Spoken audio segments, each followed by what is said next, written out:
No. Yeah, I'm not in second, third final we played in. So it's like standing on the field watching another team lift the trophy. Those are, I suppose, those are motivational moments you sports people take going forward.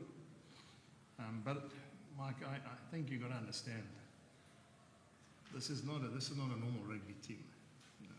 And I think we're naive when I think I made a note in my book, I think 19-0 up when they bring on RG Snyman. I mean, it's just a different league altogether. And I said it in my interview, I think that's why Leinster supporters are probably so disappointed, because they were waiting for that 40 minutes the whole year, and we just happened to get the 40 minutes that the Leinster supporters were waiting for the whole season. Couldn't get our hands on the ball, they defended us, they started well. You know, everyone talks about don't let them get a runaway start, and after 17 minutes, they're 19-0 up, and that's after you say don't let them start. I just again say to all the Irish, I don't think they sometimes give the credit to that Leinster team. They're well coached.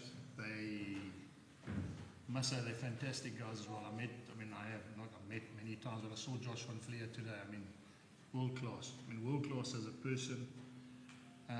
So yeah, it's all credit to them. I can't praise them enough. I've said it to you many times since I started here at this level with URC, and they are the benchmark. And tonight they showed it again. We were never going to win that game when they got that 14-point start. Doesn't matter whether you think you are, but that coach is now sounding. They're not. Once they get that start, I can't remember any team that's come back from 19-0 down and beaten them. So it isn't ideal. We've now got 3 silver. I think we've got to try and find out how you turn silver into gold now. Yeah, Jake, we've spoken many times.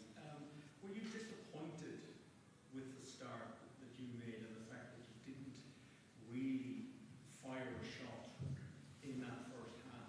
We just weren't allowed to. It's easy for a coach to say, yeah, I'm disappointed, and we knew it was coming, but that just again shows the quality of Leinster. And when we got a poor kick-off in the beginning of the game, kicked it out on the halfway line. Now, let me tell you, sometimes you kick a contestable, you defend for 15 phases, give a penalty away, and you're on your try line. We got a line out on the halfway line, as in gave it to them. Didn't give them good ball, got a scrum, and then got a scrum penalty against us. So, if I could have worked out the first 3 minutes, I would have said to you, give us a scrum on the halfway line, and I'll take that. Because I thought that would be a strength of ours, get a scrum penalty there and put them under the pressure by kicking in their corner. So, yeah, there's no use me saying to you, was I disappointed? They just didn't allow us to do it. And I've got to also say, they lose Gibson Park today, and it didn't even look like he wasn't on the field. What I meant is it just shows you how seamless having a 231 Leinster cap player come on the field. Off the ball then, Peter. Jake, you mentioned, you sort of alluded to the scrum not going your way.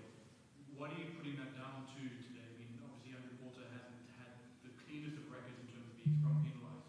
So, what are you putting down the scrum? What did you ask there? The scrum. The scrum, yes, yeah. What are you putting the scrum difficulties down to? Yeah, I don't know. When I say don't know, I credit to them. They probably targeted that area. Some of the things you have to do is you target the strength of certain teams, and they got it right today. Line out, scrum, things that people thought we would be really good at, they put us under pressure. But that's what international players do, And I think Porter played almost 70-something minutes, which again puts I suppose understands for me is that how important they put, an emphasis on that part of the game. So it's not like I can say, please don't get me wrong, I can't say to you, I don't know what happened. All I will say is that they targeted it and they got rewarded by it, and they got confidence out of that. And that's I suppose that's what every team wants, is you sometimes want to put teams under pressure where they're good. And if you get a reward, then that has a domino effect on everything else that they did. So I must say also, it'd be wrong of me not to say Jacques' defence was outstanding. We tried bashing their line in that.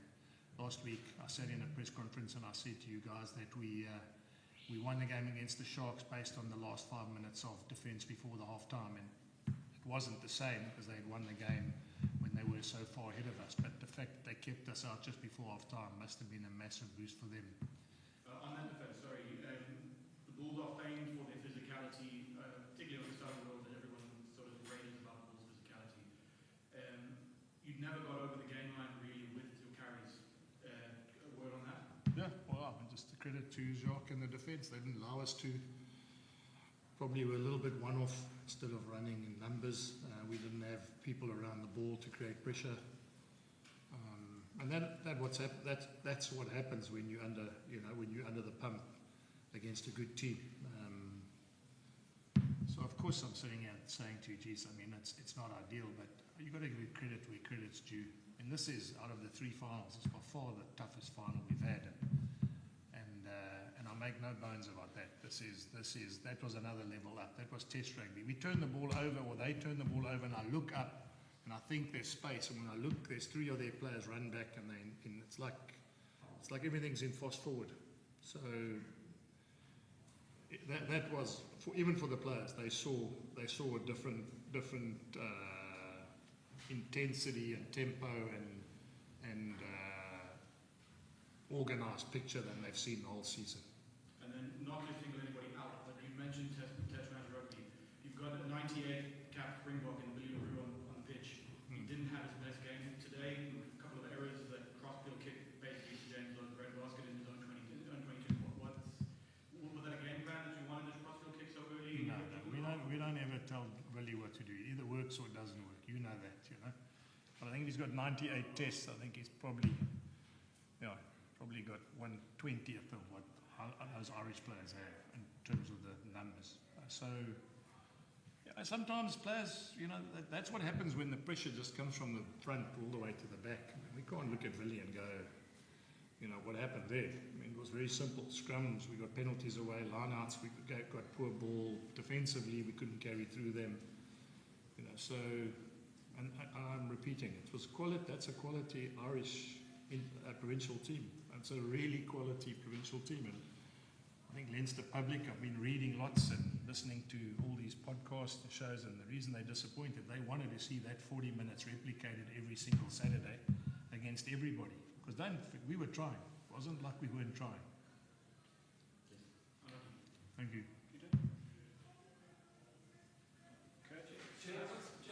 Going forward, we'll go to the guys online, and then we'll come back to the room. Sorry, who's talking to me? He's at the back there behind the No, it's line. fine. I was just going to say, going forward, I appreciate you just finished the match, but what's the biggest lesson you take away from here? You had 7 away wins from the season. You jumped correctly all the way to Even though it's straight off the game, the lesson I've taken from that is the one I've been telling you. We need more international players to play in our province. I need what Leinster have. I need to be able to fight fire with fire. And that's not going to change, guys. I mean, I'm going to ask you a question. Leinster, Toulouse, Leinster, La Rochelle. I mean, what do you think you need to win those games? Academy players or in-season internationals? I think the biggest cheer tonight was for Bowden Barrett. He's not Irish.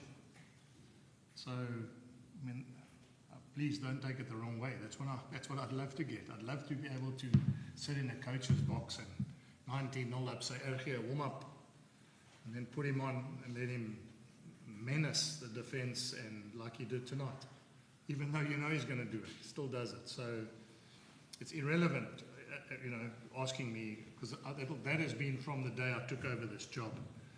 I keep banging the same drum, guys. I've coached the best players in the world. I've coached some of the best players in the world. In fact, I've coached players who've won Player of the Year twice. So I know what it's like to coach the best players in the world. And it doesn't matter how you look at it. If you're playing against 23 internationals, and I think today you guys you were short, you only had 22.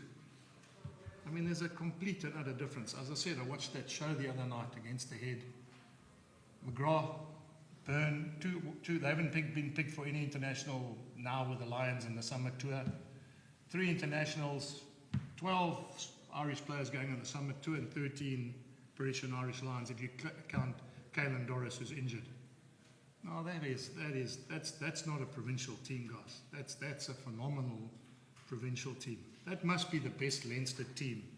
And again, I know it's going to be headlines because old players will say I'm not giving credit to, but that must be one of the best Leinster squads they've ever had. I mean, I was sitting now, standing with Leo, and he told me when Kevin Putt played here, how Kevin used to say how amateurish Leinster were, drinking in the week. And I mean, fast forward now. I mean, now you guys are, I say it over and over, you're the benchmark of what clubs are trying to achieve. You've got international coaches, you've got foreigners that come in and they take your team to another level. I say it again, I'm envious, really envious, because if you're going to fight fire with fire and you want to go to a gunfight, you can't go with a knife.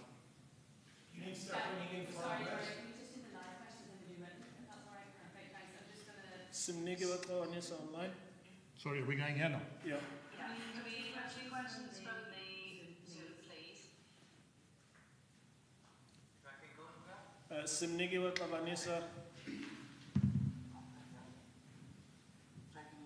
Yes, I can. Sorry, Sim. During the week you said, just to take you back to the game, you said you were praying for rain. Yes. Was it a help or a hindrance today?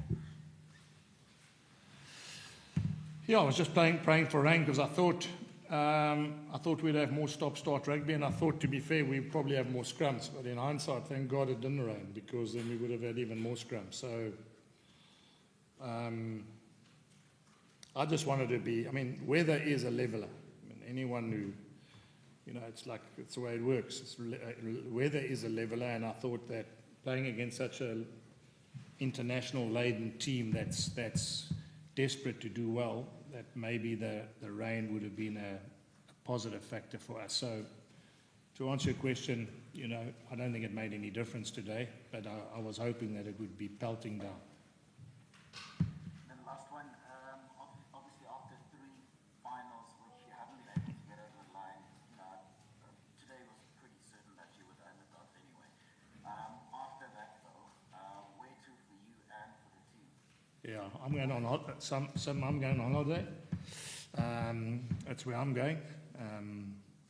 Players are joining the box, and the other guys will take some time off, and we'll worry about, as I said to them, there's no use talking about anything now. It's going to change anything. We'll worry about it when we get back and reassemble. Brendan Nell, then Cobus Klassen. Jake, hi, yes, I know this, don't take this the wrong way, but I mean, I've seen your press conferences for the other finals. You seem a bit less gutted in this. Is that because just the quality of Leinster, and do you feel you're getting closer to where you need to be anyway? I'm less gutted because I think people are so naive. I mean, I don't know what's changed, guys, from first year to now. I mean, we played Leinster and they lost 31-3 at Aviva Stadium. And what's changed? What do you think's changed for us? So we've got 4 years older, and believe it or not, they've got 4 years older. So, yeah, I mean, I'm not less gutted. I mean, I think obviously when you lose a final, but I'm also just completely and utterly realistic, and I'm more frustrated because I knew it's like watching a horror movie, and you think the ending is going to be different. I've coached the Brumbies to beat the British and Irish Lions. The way you do that is you actually need the big sides to play badly. So, dreamers are guys that think that you take youngsters and you just wave a wand and you beat international players. I mean, Mondays, a lot of those guys are assembling to play the British and Irish Lions. Do you think they didn't want Andy Farrell to have a look and see how they perform today? So all I can say, Brendan, I'm not taking it the wrong way at all. I think sometimes the problem is you guys take it the wrong way. You're in a dream world if you think that a club team that's made up of, I counted, we had 8 guys who weren't internationals finishing off the game. Now, I mean, how do you expect 8 non-international players who just come into the club and they're playing provincial rugby to beat Ireland? So no, I'm not less gutted. Please don't. But I'm just more, I suppose, maybe more frustrated. Maybe I'm gonna, maybe I'm going to have to rethink about where we are as a group and what we can do. And I can only control the controllables. We can make guys a year older. That's also why I put all those guys on, Brent. I put every single guy on because I want them to learn what pressure is. 46,000 people baying for your blood, a team rampant, and I want them to be in that cauldron and feel what it feels like. I'm not going to protect them and put them in the stands because I want to make the score 25-14 and not 32-7. So yeah, I'm not, please don't get me wrong, I'm not less gutted. I'm just, nobody in this competition has played Leinster with their full strength team in a final since we've been playing. Nobody. So I'm sure every other coach that caught this team, any other team caught this team today in the URC would have exactly gone through what we went through today. Any other of those 15 teams. Fair enough. Thanks, Jake. Travel safe. Thank you. Okay, go for it, Ashfaq, and then last one from Ronaldo. Jack, I hear you, and as you say, you beat that drum about getting the box back to South Africa today. But do you still feel that perhaps there were opportunities today where you guys could have executed a bit better? You know, the one thing afterwards I'm thinking about implementing the game plan. The kicking game, sometimes kicks were just a bit too far. You know, I know it's pressure, but you guys didn't play at your best either. No, Ashok, we didn't. And that's why I said to you, is that having coached the provincial team to beat an international team, it's not just always what you do. You need them also not to be on top of their game. And when they 19-0 up after 17 minutes, and let me tell you, it could have been more. I mean, I'm glad they respected us by not tapping and running every penalty either, because they went for poles a few times. And I take that as a massive compliment.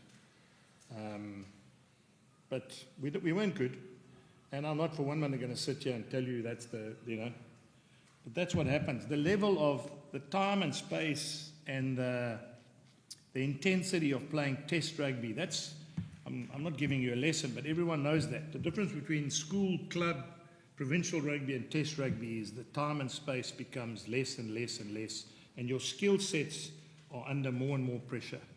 And today, all that in 40 minutes was just quicker, bigger, stronger, tougher, everything that I think that happens in test rugby happened in that first 40 minutes for me. And credit to them, because they said they wanted to, I was talking to Leo before the game and I said, hopefully the rain comes, and he said, yeah, then hopefully we're 15 points up, and he was right. They were 19 points up.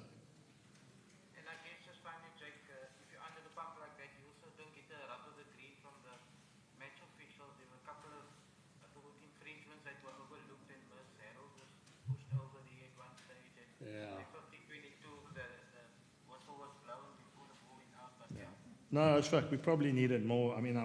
I actually said to PRD, Andrea, I thought he refed quite well, so I can't, we can't, it's not even close. We were under the pump from the first minute. So, no, I don't necessarily think the officials. In fact, I tell you what I really was happy with, that penalty for Harold on McCarthy was a rugby thing and incident, and there was he handled that hell of a well. We've had situations where we would have got carded, or things would have happened. So I think the officials from the TMO right through to the ref, I'm happy the way they officiated today. Hi guys, Jake, Ronaldo here. I don't want to keep you too long. I just have two questions for you. The first one, you mentioned earlier in the week that the team obviously exceeded your expectations at that time, and you wanted to make it obviously count tonight, which unfortunately didn't happen. But you also pointed out how Leinster are the benchmark with their depth and international experience, but they are not unbeatable. In light of tonight's performance, especially considering how crucial you said the senior players were in your campaign, do you think, or do you feel they delivered tonight in terms of the execution and what they were going to deliver on? No, but I don't think it's just the senior players. I repeat myself, Ronaldo. Leinster put us under pressure. They targeted areas that we didn't think they were going to target. Well, didn't think that they could target, and they did it well. So that just has a domino effect from the front all the way to the back, you know. So we make mistakes. They kick the ball, we knock it on the halfway line, then we get a penalty for a scrum, and then all of a sudden we make another mistake on the other side of the field. So no, I don't blame it on any senior players, or we were outplayed tonight, and we were beaten by a side that I know that when they find their mojo, which they did tonight in that first 40 minutes, they're good enough to beat anybody. That side, as I said, that's the kind of side that would run out and play against all the big European clubs and beat them.